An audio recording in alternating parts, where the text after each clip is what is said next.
2 కార్లు ప్రధాన రహదారికి ఎదురుగా ఉన్న ప్రదేశాల నుండి ప్రారంభమవుతాయి. 150 కిలోమీటర్ల దూరం. ఓకే.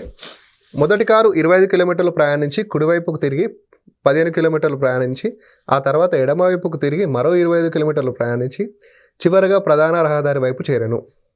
ఈ సమయంలో మైనర్ బ్రేక్ సమస్య వల్ల ఇంకొక కారు కేవలం 35 కిలోమీటర్లు మాత్రమే ప్రధాన రహదారిపై ప్రయాణించింది. ప్రస్తుతం 2 కార్ల మధ్య దూరం. చాలామంది క్వశ్చన్ చూడగానే స్కిప్ చేస్తారు. ఓకేనా. క్వశ్చన్ ఎప్పుడైతే పెద్దగా ఉంటుందో ఎక్కువ ఇన్ఫర్మేషన్ ఉందని అర్థం. ఓకేనా. అందులో ఏముండదు. ఇప్పుడు మీరు ఒక కొత్త ప్లేస్ పేరు అనుకోండి, మీ చేతిలో అడ్రస్ అనేది ఎక్కువ ఇన్ఫర్మేషన్ ఉందనుకోండి, ఈజీగా చేరుకుంటారు.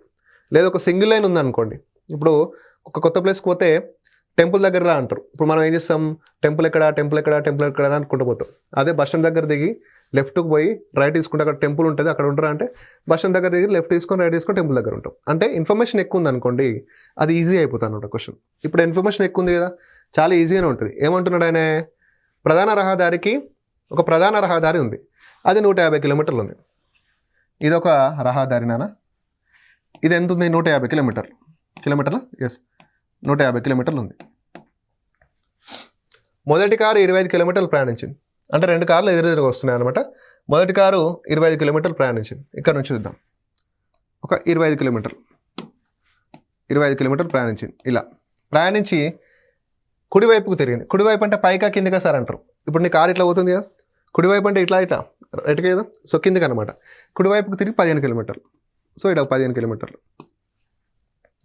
నెక్స్ట్ ఆ తర్వాత ఎడమవైపుకు తిరిగి, అంటే కుడివైపు తిరిగినాక ఇట్లా ఈ డైరెక్షన్లో ఉంటాం. మళ్ళీ ఎడమవైపు అంటే ఇటు సైడ్, ఎడమవైపు తిరిగి 25 కిలోమీటర్లు.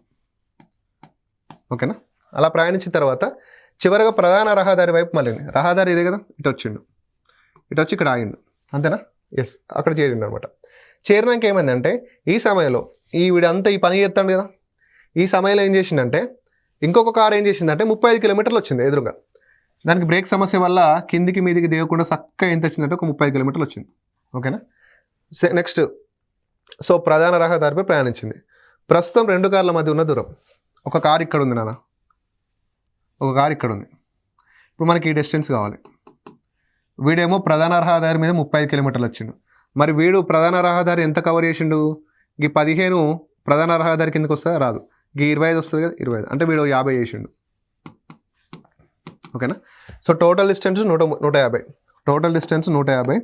వీళ్ళిద్దరు కవర్ చేసిన డిస్టెన్స్ అంతా 85. సో 85 కాబట్టి, సో ఇక్కడ 5, ఇక్కడ 14 అంటే 6. సో వాళ్ళిద్దరి మధ్య డిస్టెన్స్ ఎంత ఉంటుంది, ఇంకా 65 ఉంటుంది.